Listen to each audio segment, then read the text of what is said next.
Aujourd'hui, je vous emmène chez le plus gros recruteur de Charlevoix, l'hôpital de Baie-Saint-Paul. Alors suivez-moi.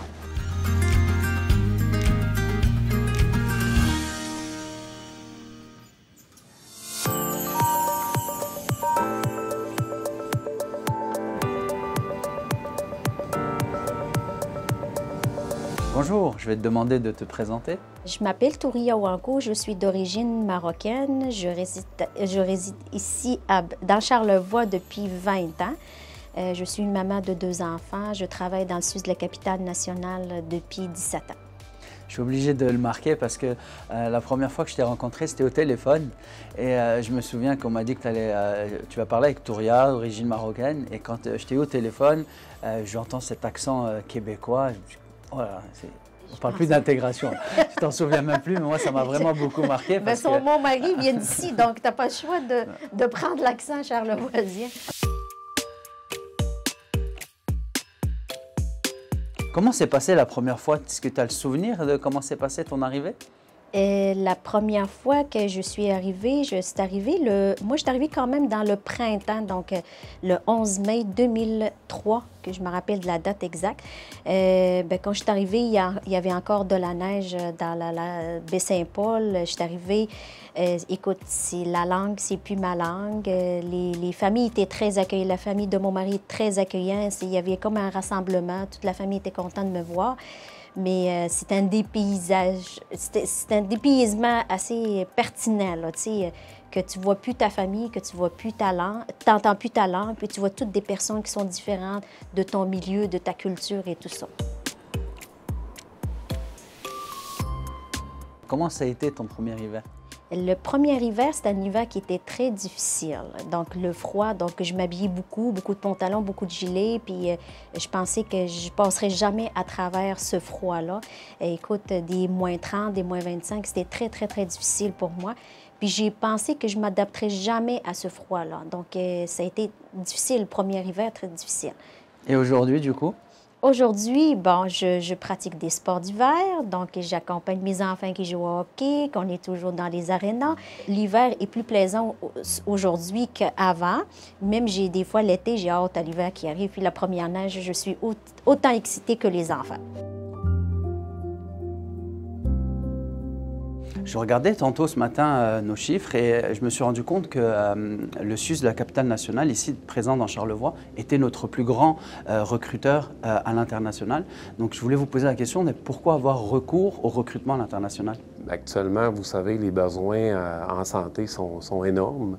On s'est rendu compte dans les dernières années que le bassin de main-d'œuvre disponible ici au Québec ne suffit plus à combler nos besoins. Donc, on a l'opportunité d'aller recruter des travailleurs qualifiés à l'international dans différents pays.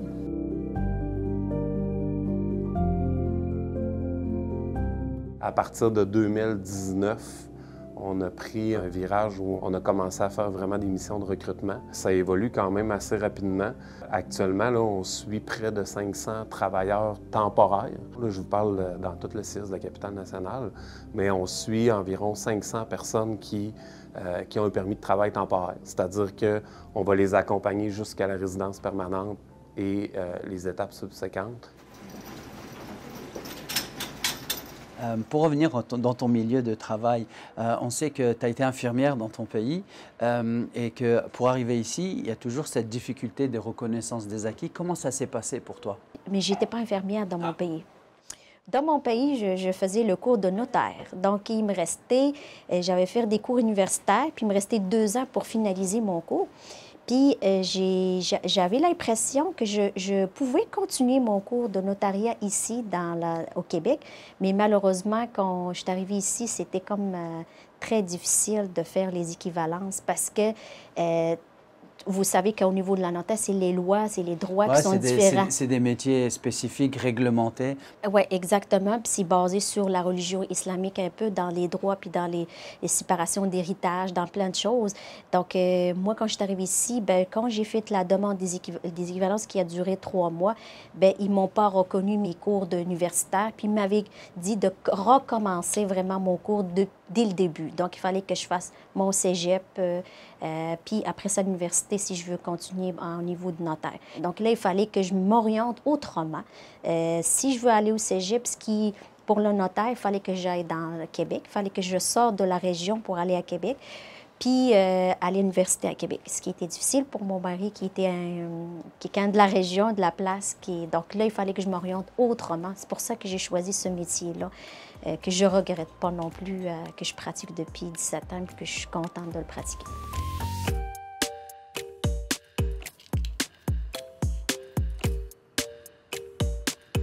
C'est sûr que ça demeure toujours un défi, le volet de la reconnaissance des compétences, surtout quand il y a un autre professionnel qui est impliqué.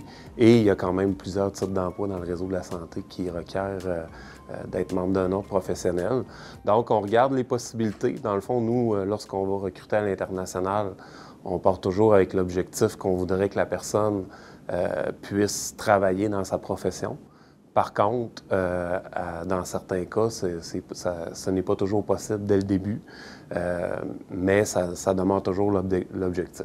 Par exemple, on a recruté dernièrement dans des pays du Maghreb des préposés, mais des gens qui étaient infirmiers de profession.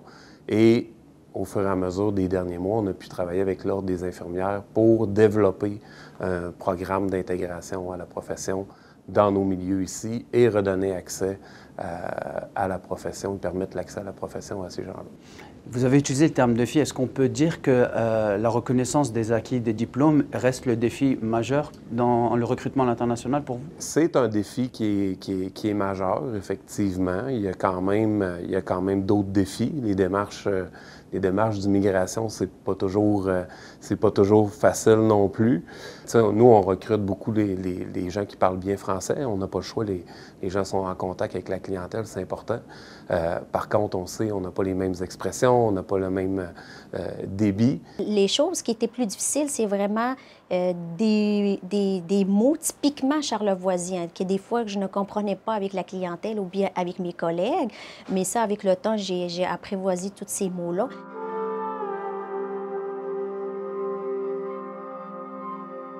Il y a une multitude de nationalités qui s'en viennent. Vous recrutez au Maghreb, en Afrique, entre autres, en France.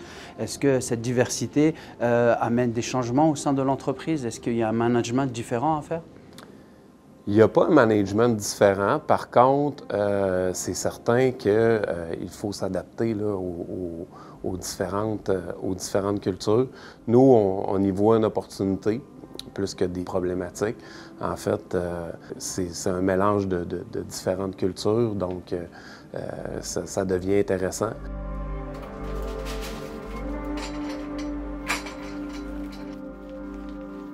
Donc c'est visible aujourd'hui, tu es Touria, tu es d'origine maghrébine, tu portes le voile.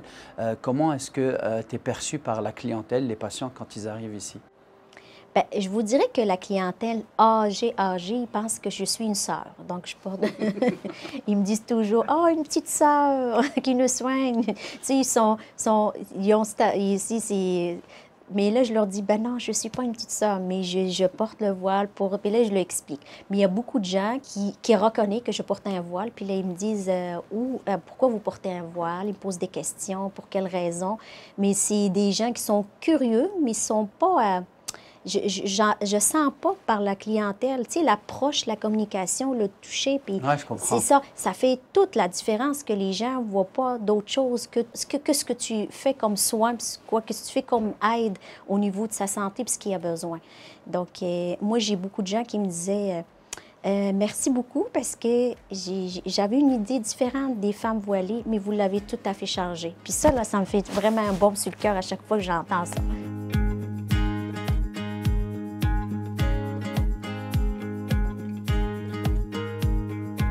On a pris la décision aussi de vraiment mettre en place une équipe spécialisée pour le recrutement international.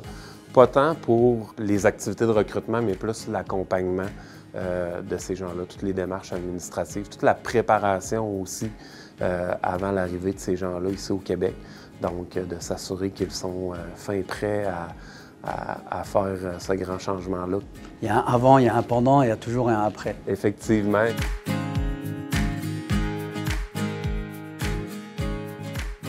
Notre objectif, c'est d'amener des gens en santé. Maintenant, il faut que les infrastructures soient au rendez-vous. Donc, c'est certain que trouver de l'hébergement, c'est pas facile. Trouver des garderies non plus, c'est pas facile.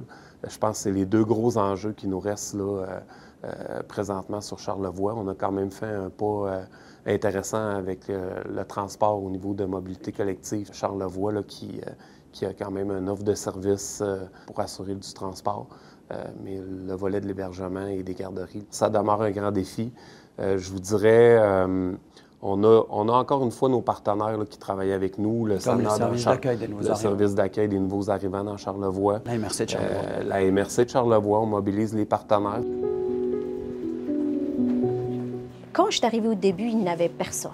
J'étais la seule, mais je montais beaucoup à Québec parce qu'au niveau de l'épicerie halal qu'on parle, bien, il n'avait pas ici. Donc, je montais à toutes les fins de semaine, même pour chercher un ressourcement, retrouver ma langue, retrouver des gens de mon pays, s'asseoir avec les autres, parler avec eux autres, partager un repas avec eux autres. C'était quelque chose que j'allais chercher comme énergie pour continuer à rester puis continuer à vivre dans Charlevoix. Mais si j'en dis avant pour aujourd'hui, c'est tout à fait différent. Aujourd'hui, est-ce que tu retrouves tout ça ici maintenant? Je retrouve ça quand même, mais il y a beaucoup de choses à faire. Il y a beaucoup de travail qui était fait par les MRC et le SANA, ça c'est sûr. Il y a beaucoup de choses qui est faites. Il y a la salle Kazaomi qui est ouverte, on fait des rencontres, on fait beaucoup de choses. Mais, tu sais, il manque encore des choses à faire. Donc, il y a du travail à faire pour garder ces gens-là. Présentement que je vous parle, pendant 20 ans, j'ai vu des gens arriver, passer 5 ans, 6 ans maximum, puis quitter pour aller chercher, se ressourcer, puis vivre avec les autres communautés dans Québec ou bien à Montréal. Donc on comprend que l'enracinement, ça passe aussi par le fait de marier les deux cultures ici dans Charlevoix, c'est-à-dire garder ta culture marocaine, garder la culture québécoise et les marier, et ça va faire en sorte que les gens vont s'enraciner dans notre région. Exactement. Pour nous, ça fait partie des conditions de rétention de ces gens-là, de pouvoir s'établir ici avec leur famille, avec leurs enfants. Effectivement, lorsqu'on fait la préparation de ces gens-là, on valide toujours au niveau du conjoint son domaine d'emploi. Bien, ça fait partie du succès de l'intégration d'une famille, deux personnes, un conjoint, une conjointe qui travaillent. Au niveau financier, c'est beaucoup plus facile. Et je pense que c'est une façon aussi de bien intégrer les gens dans la communauté, que ce soit ici dans Charlevoix ou à Québec. Tu as un lieu, je pense, atypique ici dans Charlevoix que tu aimes particulièrement? Le Boisé. C'est toujours là, c'est mon lieu atypique dans Charlevoix, le Boisé. J'aime beaucoup le fleuve. Ben, moi, j'arrive d'un pays qui a l'océan, le Méditerranée, donc on est habitué à l'eau. Donc l'eau est important pour nous. Donc c'est toujours au bord du fleuve. J'ai visité beaucoup de villes, mais il faut qu'il soit toujours de l'eau qui est proche. Mais au niveau de Charlevoix, le Boisé, du quai, c'est important, là. Et on est content de voir qu'il y a des personnes comme toi qui sont là depuis 2003, qui sont enracinées aujourd'hui ici, qui ont des enfants et qui contribuent à leur société. Donc je te remercie d'avoir participé à cette entrevue. Merci beaucoup, ça fait plaisir. Mon entrevue avec Touria, je la résumerai en 3 mots. Riche, optimiste et avenir. Riche parce que l'expérience de Touria a fait qu'elle apporte une richesse à notre communauté. Optimisme parce que l'optimisme qu'elle a à vouloir s'intégrer ici. Et avenir parce qu'elle donne de très bons conseils aux nouveaux arrivants. Et ça, c'est très important.